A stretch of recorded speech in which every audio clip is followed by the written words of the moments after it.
Aquarius, tignan natin kung ano yung mensahe para sa'yo regarding work, money, and business. Keep in mind po na ito ay general reading lamang, so hindi lahat ay makaka-relate, so be open-minded. Sa mga hindi pa po nakasubscribe dito sa ating channel, please subscribe na po kayo and pa-like na din po ng ating video. At sa mga nais pong mag-avail ng ating private readings, ng ating Evil Eye Amulet Necklace, at ng ating Cures Bracelet, makikita niyo po yung link sa description box. Tarot Intentions by Aliana Reyes. And also, pwede niyo pong panoorin yung inyong Moon, Rising, and Venus sign. Para sa mas kompletong mensahe. Your energy towards work, business, and money. Three of Swords. Medyo heartbroken yung iba sa inyo. Pwedeng may mga dito, sitwasyon, no, na hindi umaayon sa inyo. May mga plans kayo na hindi umayon sa inyo. Pwede rin may nagtatraidor sa iyo dito. Heartbroken yung iba sa inyo. Nalulungkot kayo. You're very sad about something.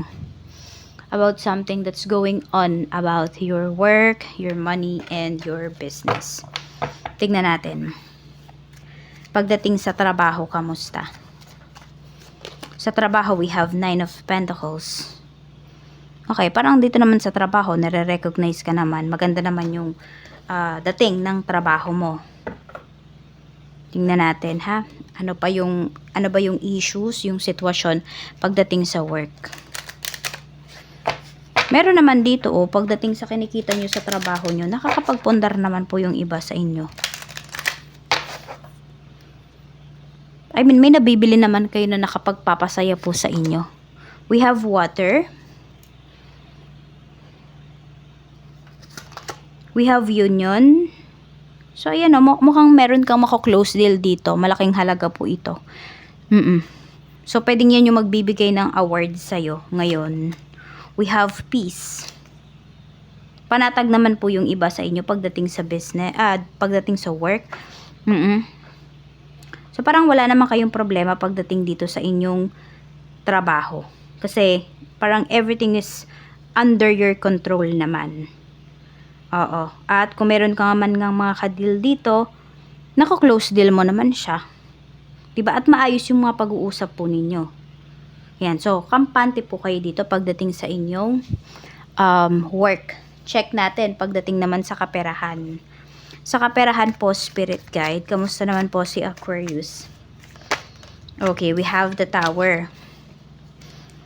Pwedeng ito po kasi ay, pwedeng may na-ospital.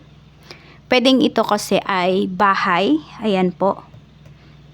May bahay dito na pwedeng binuhos nyo talaga dyan yung naipon po ninyo. Tapos, nagkakaroon kayo ng problema ngayon. Pwedeng ganito. Meron dito baka na foreclose ba yung bahay na kinuha ninyo? I mean, mafo-foreclose na siya. Kasi pwedeng ilang buwan na pala kayong hindi nakakabayad. Yung tipong ganyan. Or meron kayong bayad na hindi nag-register. So, meron kayong kailangang ayusin dito. So, medyo nagkakaroon po kayo ng problema. Pagdating sa bahay, it's either yan po ay bahay na binabayaran nyo pa. Oo. Or, meron dito, pinaalis ba kayo sa bahay? So, kaya kayo nagkakaroon ng problems kasi, ayun, hindi nyo pa alam kung saan ba kayo lilipat. Queen of Wands. Tignan natin. Or merong umaangkin dito ng property mo. Queen of Cups. Ay, 10 of Cups pala to. Okay. May nabiyudo or may nabiyuda ba dito? So, ngayon parang pinapaalis kayo dun sa property ng asawa mo. Ganun yung nakikita ko. 5 of Wands. Ayan, mukhang kaaway mo lahat ng nung side ng family ng asawa mo. Yun yung pinapakita dito. So, parang ikaw, gusto mo na lang ibenta, diba? Para maging pera at mapakinabangan nyo. At dahil toxic naman yung mga nasa paligid nyo dyan sa, the environment, the community, is gusto nyo na lang umalis. Diba? Ibebenta nyo na lang yung bahay sana, ganyan, yung property. Pero, tumututol sila. So, pera na, naging bato pa. Diba? Makakalaya na sana kayo dyan sa toxic na ginagalawan ninyo na uudlot pa. Pwedeng ganyan po ang nangyayari. Aquarius. Kaya nalulungkot yung iba sa inyo. 'Di ba? Kasi nasasaktan na nga kayo sa kung mayroong mga ngang nawala dito na family member, tas mas nasasaktan pa kayo kasi ginigipit nila kayo ngayon. Pwedeng sinasabi, huwag mo ibenta, pero parang pinapabayaran nila sa'yo yung property ng asawa mo, which is property mo rin. Tingnan natin. Tapos, ayan o, wala ka talagang wala kang kakampi dyan. Pinagtutulungan ka, yun yung pinapakitang energy dito. Check natin sa business, kamusta? Spirit guide sa business po, kamusta naman po si Aquarius? Pagdating po sa business, spirit guide. Meron tayong 10 of Pentacles. Oh, more on families yung mo eh. More on about family yung heartaches mo dito.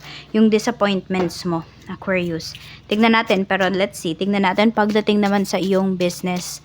Kamusta naman po sa business, spirit guide? Sa business, we have family. Oh, okay. Sige, lumalabas din yung family dito. But let's see. Ano pa yung energy? Okay, ayun nga. We have plan. You should plan ahead pagdating dito. Alam mo kung bakit? Kasi pwede po na kung ito ay family business, no? So, parang tatanggalan ka talaga nila dito ng ano ba yun? Basta, tatanggalan ka nila dito ng karapatan, ayan. Pagdating dito sa family business na to. So, parang lahat kasi ng sayo, Aquarius, inaangkin nila. Ayun yung pinapakita. So, sabi ko nga sa'yo, diba? Parang pinagtutulungan ka dito. Ganito din sa business mo, yung pinapakita. So, iba po sa inyo, pwedeng ito naman ay business mo. Pero hindi ka na makapag-focus kasi nga, meron kang problem dito sa family. At yung pwedeng yung business mo is nandyan lang sa bahay po ninyo. Hindi ka makapag-focus. Sayang ang dami pa namang dumarating dito ng mga opportunities na pera, na pagkakakitaan, na clients. So, yun, pwede nga na naiisip mo na umalis na lang talaga dyan, na lumipat na lang. Kasi hindi na maganda yung environment, naapektuhan din yung business mo. Yun po yung totoo dito. Kaya kung yan ay nararanasan nyo talaga, alis po kayo. Nasa maling lugar kayo. You know, 10 and 9 of Pentacles. Ang ganda nung kaperahan mo, madami lang humahad lang sa'yo. Ginugulo nila yung isipan mo para hindi ka makapag-focus. Tignan natin ano pa yung mensahe para sa'yo. Spirit guide, mensahe pa po natin kay Aquarius. Ano pa po ang mensahe natin for Aquarius, spirit guide? Let's see. Mensahe pa po natin for Aquarius. So, we have power. You see, you have the power, diba? To change your environment. Focus on your needs. You have the power to take control of your life, career, and finances. So, ayan, kung meron ka ditong gustong ibenta, tapos nasa iyo talaga yung papeles, you go for it. Lalo na kung alam mo na makakatulong po yan sa inyo. Yun nga lang, kasi, ang nakikita ko kasi dito, baka siraan ka kaagad nila. Gawan kaagad nila ng issue yan. Kapag nakita nila, kunwari may buyer ng property mo, yun naman, no? Pero magagawan mo yan ng solusyon, lalo na kung dadaanin mo yan sa legal. Wala naman silang magagawa. Tignan natin, ano pa yung mensahe for you? Spirit guide, mensahe pa po natin kay Aquarius ngayon. We have decisions. You have to make decisions na. Okay, sabi dito, you are at a critical decision point in your life. Making a clear and confident choice will lead to positive outcomes. So, manindigan ka dun sa decision mo. Mag-decide ka na at panindigan mo daw yan, Aquarius. Okay? So, yan po ang mensahe para sa'yo.